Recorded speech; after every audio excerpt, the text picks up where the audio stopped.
Morning students. आज हम करेंगे अपना जो लेक्चर चल रहा था लोकतंत्र की विशेषताएं चल रही थी। 3-4 विशेषताओं का अध्ययन हमने पिछले लेक्चर में कर लिया था और आगे की विशेषताओं का अध्ययन अब हम नेक्स्ट करेंगे। तो हमारा टॉपिक क्या था? लोकतंत्र।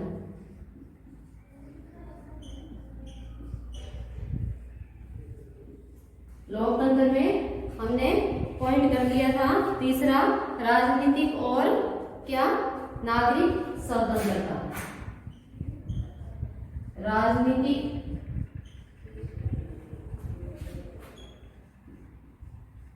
और नागरिक स्वतंत्रता, ये हमारी लोकतंत्र की क्या चल रही थी? विशेषताएं। क्या है? लोकतंत्र में ही प्रत्येक व्यक्ति को यानी क्या है राजनीतिक और नागरिक स्वतंत्रता प्राप्त होती है राजतंत्र और अधिनायक तंत्र की तुलना में। कैसे कि राजनीतिक रूप से यानी लोकतंत्र में ही क्या है यानी कैंडिडेट के रूप में खड़ा होने की यानी हम कह सकते हैं कि मत डालने का अधिकार,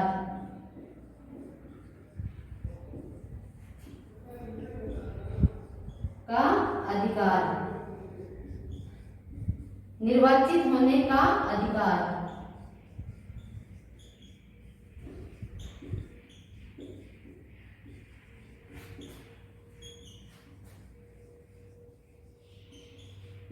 यानी लोकतंत्र में ही व्यक्ति को राजनीतिक और नागरिक स्वतंत्रता प्राप्त होती है।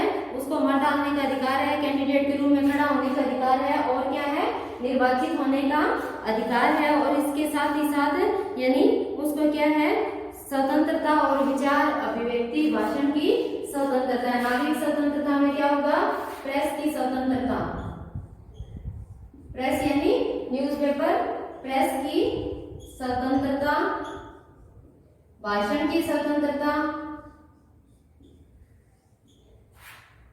विचार अभिव्यक्ति की स्वतंत्रता, विचार अभिव्यक्ति की स्वतंत्रता और क्या है शांतिपूर्ण सम्मेलन और संगठन बनाने की स्वतंत्रता, संगठन बनाने की स्वतंत्रता। यानी राजनीतिक और नागरिक स्वतंत्रता में क्या आएगा कि राजनीतिक रूप से प्रत्येक व्यक्ति को यानी एक निर्धारित आयु प्राप्त वयस्क मताधिकार, हमारे क्या है 18 वर्ष की आयु प्राप्त प्रत्येक व्यक्ति को क्या है वोट डालने का अधिकार है, निर्वाचित होने का अधिकार है और क्या है निर्वाचित करने का अधिकार भी प्राप्त है। दूसरा क्या है नागरिक स्वतंत्रता। नागरिक स्वतंत्रता में क्या है प्रत्येक व्यक्ति क्या है स्वतंत्र है अपने अधिकारों का उपभोग करने में।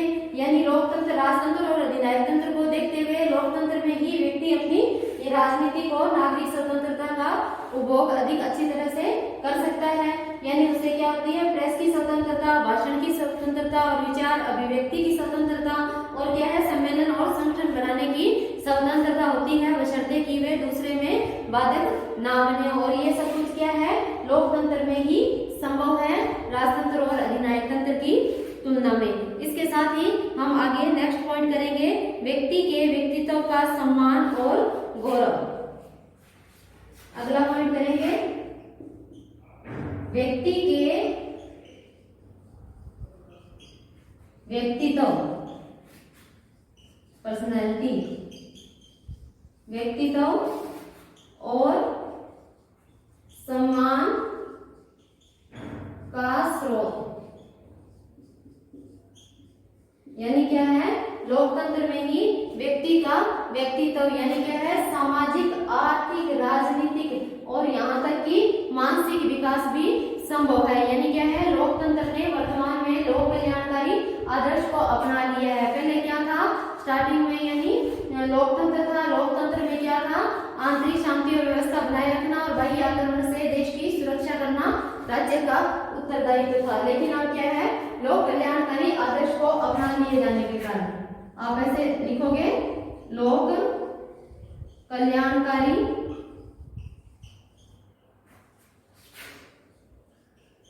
आदर्श को अपना लिए जाने के कारण प्रत्येक राज्य का उत्तरदायित्व बनता है कि वो प्रत्येक व्यक्ति के व्यक्तित्व का सर्वांगीण विकास करे। यानी इसका उद्देश्य क्या है? प्रत्येक व्यक्ति के व्यक्तित्व का सर्वांगीण विकास।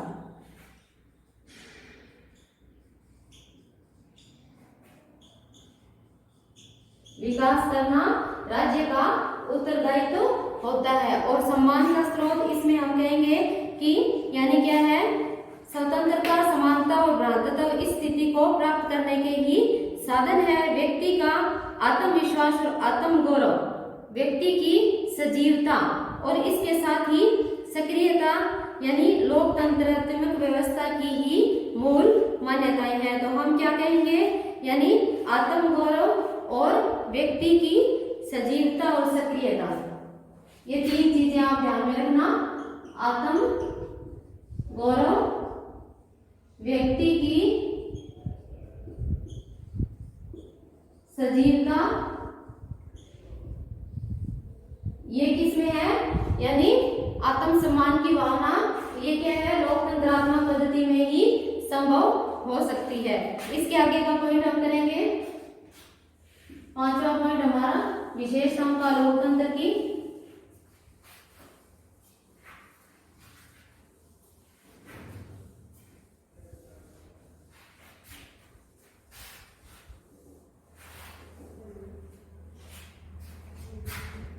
मानवीय विवेक में विश्वास।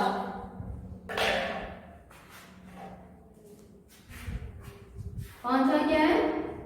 मानवीय विवेक में विश्वास।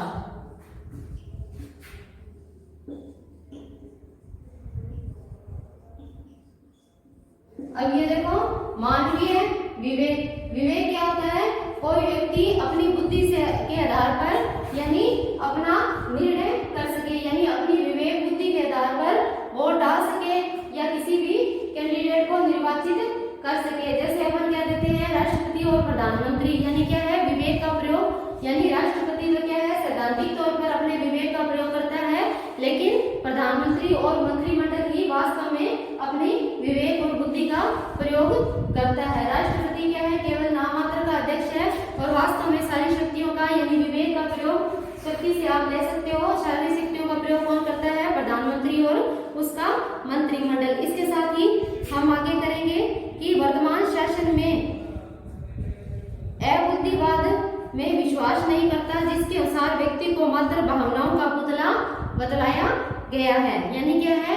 भावनाओं में बहकर हम कोई ऐसा डिसीजन नहीं लेंगे जो जनता के हित में ना हो या अपने हित में ना हो। यानी क्या है? अपने विवेक बुद्धि से तर्क वितर्क के बारे में सोचकर निर्णय लेगा। इसके साथ ही हम आगे करेंगे कि लोकतंत्र की मान्यता है कि मानवीय जीवन में विवेक की प्रधानता होती है। यानी लोकतंत्र का ये आधारभूत लक्षण है कि क्या है? मानव में विवेक की प्रधानता होती है। इसके बिना मनुष्य का स्वतंत्रता क्या है? खतरे में पड़ जाती है या अपनी स्वतंत्रता का उपभोग नहीं कर सकता, या यूं कहोगे व्यक्ति की सजीवता और गरिमा का विकास नहीं हो पाता, या यूं कह सकते हो व्यक्ति का संपूर्ण विकास नहीं हो पाता। इसके साथ ही हम आगे करेंगे कि राजनीतिक और सामाजिक क्षेत्र में उचित निर्णय तक पहुंचने का मार्ग विचारों का आदान प्रदान ही हो सकता है, और तीव्र मतभेद तथा विवाद की स्थिति में संघर्ष के बजाय विचारों के आदान प्रदान से समस्या का समाधान ढूंढने की चेष्टा की जाती है। और इसे ही हम कहेंगे लोकतांत्रिक राजनीतिक प्रक्रिया में वाद विवाद और समझौते की प्रक्रिया। यानी हम क्या कहेंगे? लोकतांत्रिक व्यवस्था तो क्या है? वाद विवाद और उसके पश्चात क्या है? समझौते की प्रक्रिया का नाम है।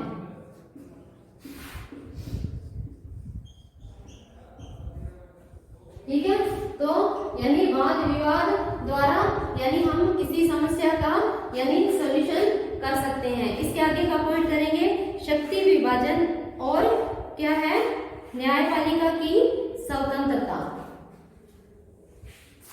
शक्ति विभाजन और न्यायपालिका की स्वतंत्रता। शक्ति विभाजन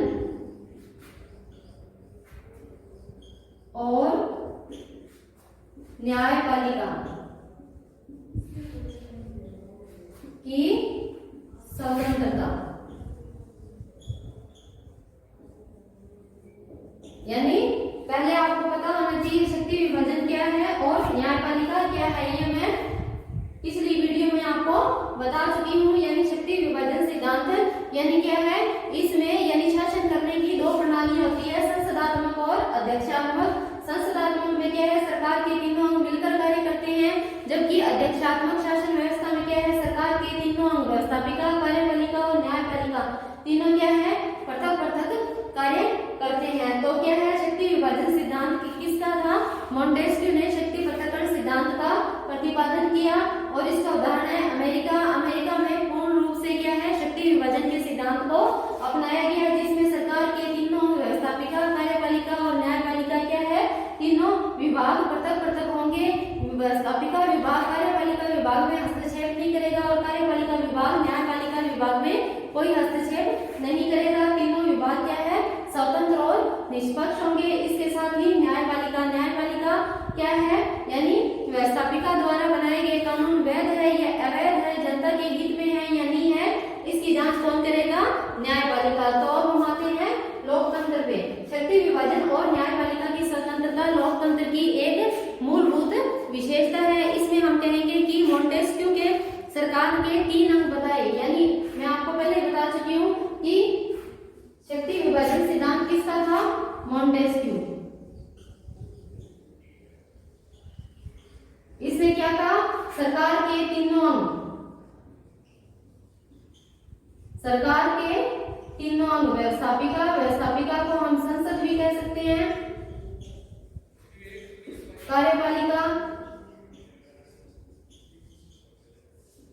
और न्यायपालिका,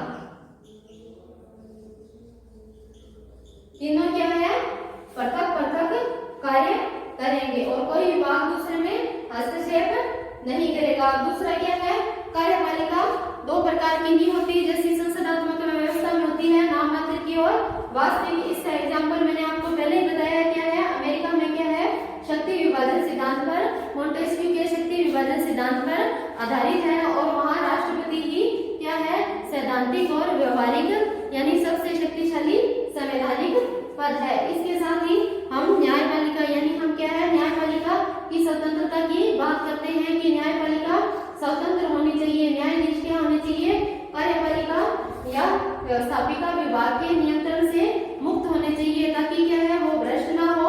और क्या है, न्यायपालिका की स्वतंत्रता यानी नागरिक अधिकारों और नागरिकों के हितों की रक्षा के लिए न्यायपालिका क्या होनी चाहिए, स्वतंत्र और निष्पक्ष होना चाहिए। क्योंकि अगर न्यायपालिका स्वतंत्र और निष्पक्ष नहीं होगी तो क्या है, जनता को सही न्याय नहीं मिल पाएगा और जनता का जीवन क्या है, कुंठित हो जाएगा।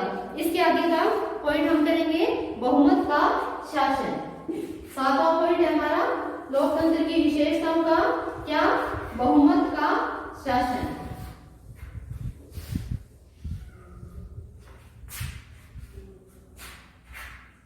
बहुमत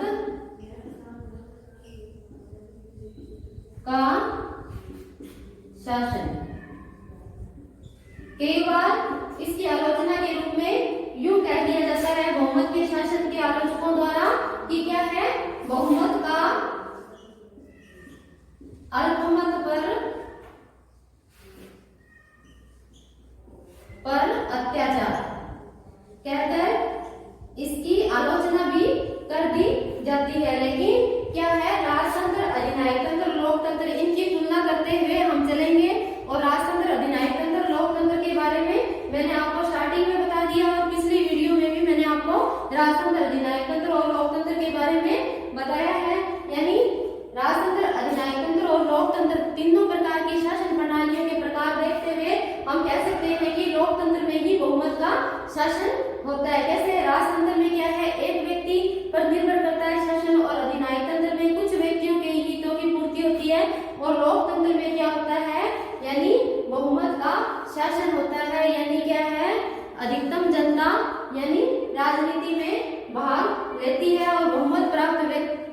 प्राप्त दल के नेता को प्रधानमंत्री के लिए आमंत्रित किया जाता है। तो आप क्या कहोगे? बहुमत प्राप्त दल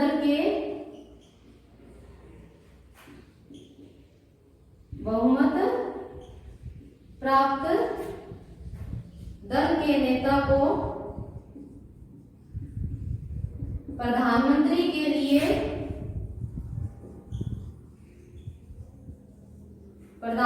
के लिए आमंत्रित किया जाता है।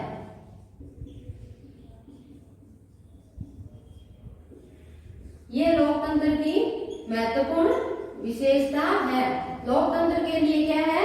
यानी बहुमत की आवश्यकता होती है।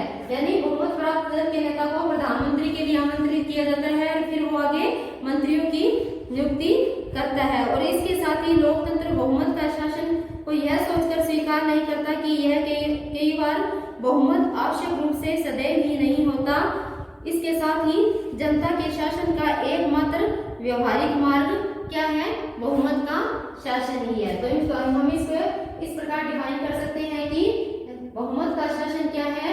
जनता के लिए एकमात्र व्यवहारिक शासन है। क्या कहेंगे? व्यवहारिक, यानी जनता अपने विवेक का प्रयोग करती है। इस प्रकार ये हुआ बहुमत का शासन। और इसके आगे वाला पॉइंट हम करेंगे क्या है? संविधानवाद। 8वां पॉइंट है हमारा संविधानवाद।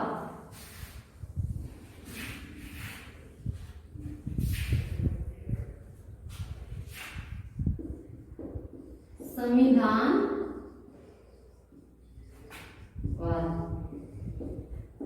अब संविधानवाद लोकतंत्र की विशेषता के रूप में, यानी हम स्टार्ट करेंगे इससे पहले आपको पता होना चाहिए कि संविधान क्या है। यानी क्या है? हर एक देश का अपना अपना संविधान होता है। यानी क्या है? संविधान को हम इस तरह परिभाषित करेंगे कि संविधान जीवन का वह मार्ग है जिस पर क्या है? कोई राष्ट्र चलता है। यानी वो लिखित संविदा कह लो, नीतियां कह लो, यानी प्रत्येक राष्ट्र का अपना अलग अलग संविधान होता है जिस पर क्या है? कोई भी राष्ट्र चलता है। और क्या है? समस्त प्रशासनिक व्यवस्था ही संविधान पर निर्भर होती है। इसके साथ ही हम बुक की लैंग्वेज से करेंगे।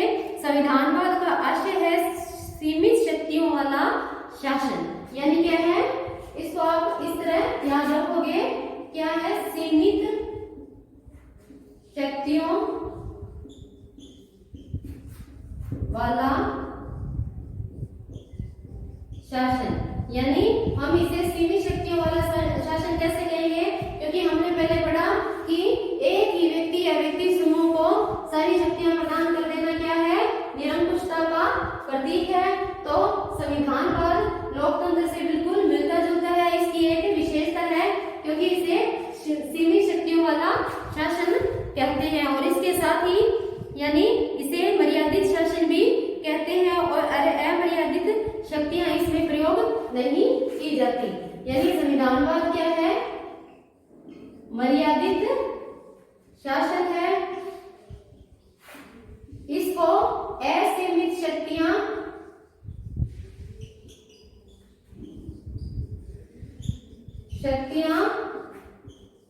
प्रदान नहीं की जाती। क्योंकि लॉर्ड एक्टन का कथन है कि किसी भी व्यक्ति, संस्था, समुदाय को असीमित शक्तियां प्रदान कर देना क्या है? निरंकुशता का प्रतीक है। तो लोकतंत्र की एक ही महत्वपूर्ण विशेषता है संविधानवाद, यानी सीमित शक्तियों वाला शासन। इसके साथ ही लोकतंत्र की मान्यता है कि विधि का शासन, और इसके साथ ही व्यक्तियों का शासन यानी विधि का शासन। विधि का शासन, विधि यानी कानून, यानी सभी व्यक्ति समान है।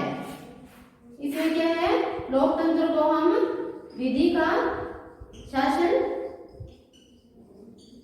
इसकी एक प्रमुख विशेषता है। विधि के शासन से विधि यानी कानून, इसका अर्थ है कि विधि यानी कानून के समक्ष सभी व्यक्ति समान है, चाहे वो किसी जाति का हो, धर्म का हो, स्त्री हो, पुरुष हो, अमीर हो, गरीब हो। यानी वही बात मैं फिर से दोहराऊंगी, यानी व्यक्ति को व्यक्ति होने के नाते महत्व दिया जाता है, ना कि वो किस जाति का है, धर्म का है, अमीर है या गरीब है। ठीक है, तो ये हुई अपनी लोकतंत्र का हमने किया अर्थ, परिभाषाएं और लोकतंत्र के प्रकार और लोकतंत्र की विशेषताएं। आगे नेक्स्ट हम करेंगे लोकतंत्र के गुण और दोष। तो आपका क्वेश्चन यूं बनता है कि लोकतंत्रात्मक शासन व्यवस्था के गुण और दोषों का वर्णन कीजिए, या यूं कह सकते हैं कि लोकतंत्रात्मक शासन व्यवस्था क्या व्यवहार में यानी प्रासंगिक है, यानी पक्ष और विपक्ष में तर्क दीजिए। तो अब हम नेक्स्ट टॉपिक करेंगे लोकतंत्रात्मक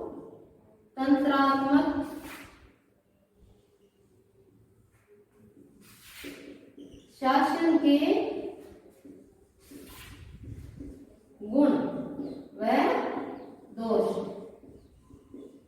तो सबसे पहले हम क्या करेंगे, लोकतंत्रात्मक शासन के गुण, फिर हम करेंगे इसके दोष, यानी लोकतंत्रात्मक शासन व्यवस्था के कौन कौन से गुण हैं। तो आप यानी जो हमने लोकतंत्रात्मक शासन व्यवस्था की विशेषताएं पढ़ी वो भी आप इसके यानी गुण में आप पॉइंटों को बढ़ाकर लिख सकते हो। तो क्या है लोकतंत्रात्मक शासन के गुण क्या है, यानी हम कह सकते हैं, फिर वही तुलना करेंगे राजतंत्र, अधिनायक तंत्र और लोकतंत्र।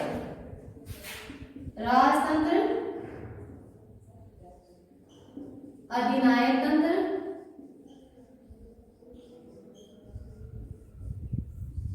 और लोकतंत्र, यानी क्या है इन तीनों शासन के प्रकार में क्या है, राजतंत्र, अधिनायक तंत्र को देखते हुए लोकतंत्र में ही व्यक्ति अपने यानी स्वतंत्रता का और अपनी क्या विवेक के निर्णय और अपने अधिकारों का उपभोग अधिकतम सीमा तक कर सकता है। यानी हम अब करेंगे लोकतंत्रात्मक शासन की पहला गुण, उसमें हम करेंगे जन कल्याण की साधना। जन कल्याण की साधना, ये विशेषता में पॉइंट आ चुका था, बस इसकी यानी लैंग्वेज में थोड़ा फर्क था, यानी लोक प्रभुत्व में विश्वास या जन कल्याण की साधना, यानी क्या है राजतंत्र और अधिनायक तंत्र को देखते हुए लोकतंत्र में ही जनता के हित निहित होते हैं, यानी हम यूं कह सकते हैं अधिकतम व्यक्तियों का अधिकतम हित समाहित होता है।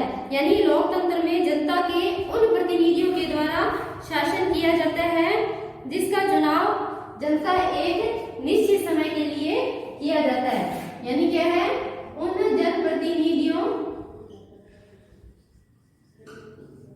यानी जनप्रतिनिधि जो जनता अपने प्रतिनिधि या कैंडिडेट चुनती है, यानी प्रतिनिधियों द्वारा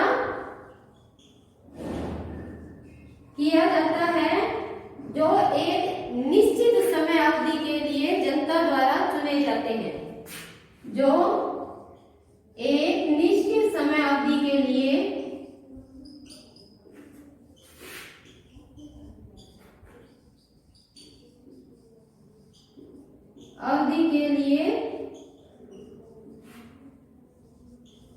चुना जाता है। यानी इस प्रकार हम इससे आगे करेंगे कि इसका प्रयोग जनता के हितों और इच्छाओं के अनुसार ही किया जाता है। यानी क्या है जन कल्याण की साधना में हम आगे करेंगे, यानी क्या है इससे जनता के हितों और उसके कल्याण के बारे में ही सोचा जाता है, क्योंकि जनता क्या है अपनी समस्याओं के समाधान के लिए ही अपना प्रतिनिधि चुनती है। अगर वो प्रतिनिधि उनके हित में कार्य नहीं करता तो आने वाले चुनाव में जनता उसको अपना मत नहीं देगी। इसके साथ ही इसके जनता के प्रति क्या होते हैं शासक उत्तरदायी होते हैं, यानी जनता के हितों का उन्हें ध्यान रखना ही पड़ेगा। इसके साथ ही हम आगे करेंगे कि उसे सजग रहना पड़ता है किसको, शासक को। और लोकतंत्र का सबसे बड़ा गुण यही है कि इससे शासन आवश्यक रूप से लोक कल्याण के लिए होता है। यानी हम इसके निष्कर्ष रूप में जन कल्याण की साधना में हम यही निष्कर्ष निकाल रहे हैं कि इसमें क्या है जनता अपना प्रतिनिधि चुनती है और प्रतिनिधि यानी शासक को जनता के हितों को ध्यान में रखकर ही कार्य करना पड़ता है। अगर वे जनता के हितों और समस्याओं को ध्यान में नहीं देंगे तो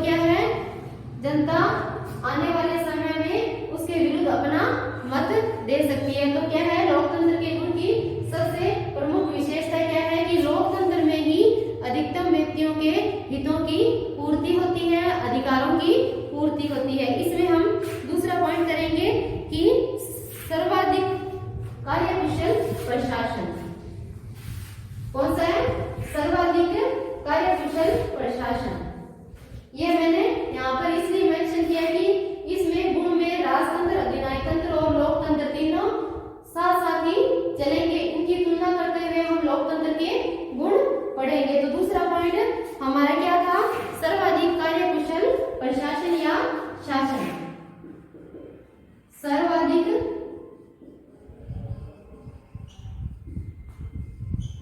कार्यकुशल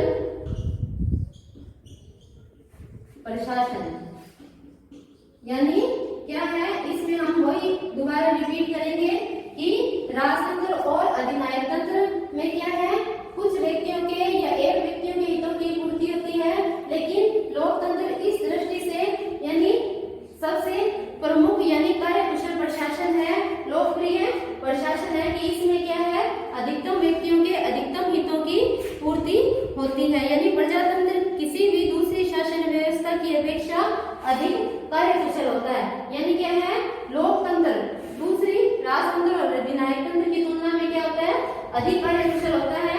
क्या है? जनता के हित में यानी कार्य करने में समर्थ होता है और जनता के प्रति उत्तरदायी होता है। तो वो जनता की यानी समस्याओं की ओर अपना ध्यान केंद्रित रखेगा। इसके साथ ही हम आगे करेंगे कि यह है इसके अंतर्गत सबसे अधिक शीघ्रतापूर्ण तथा आवश्यक रूप से जनता के हित में कार्य किए जाते हैं। ये बात ध्यान में रखना कि शीघ्रतापूर्ण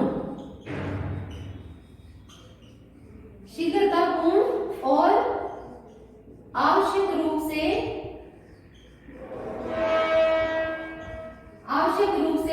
जनता के हित में कार्य किए जाते हैं। इसके साथ ही हम आगे करेंगे कि इसमें यानी गार्डनर के शब्दों में उसने सर्वाधिक कार्यकुशल प्रशासन को आगे परिभाषित करते हुए लिखा है कि लोकप्रिय निर्वाचन, लोकप्रिय नियंत्रण और लोकप्रिय उत्तरदायित्व की भावना क्या है? लोकतंत्र की सबसे प्रमुख विशेषता है। इस प्रकार हमने आज लोकतंत्र के गुणों की 2 विशेषताओं का अध्ययन किया और यानी नेक्स्ट गुणों का वर्णन हम अगले लेक्चर में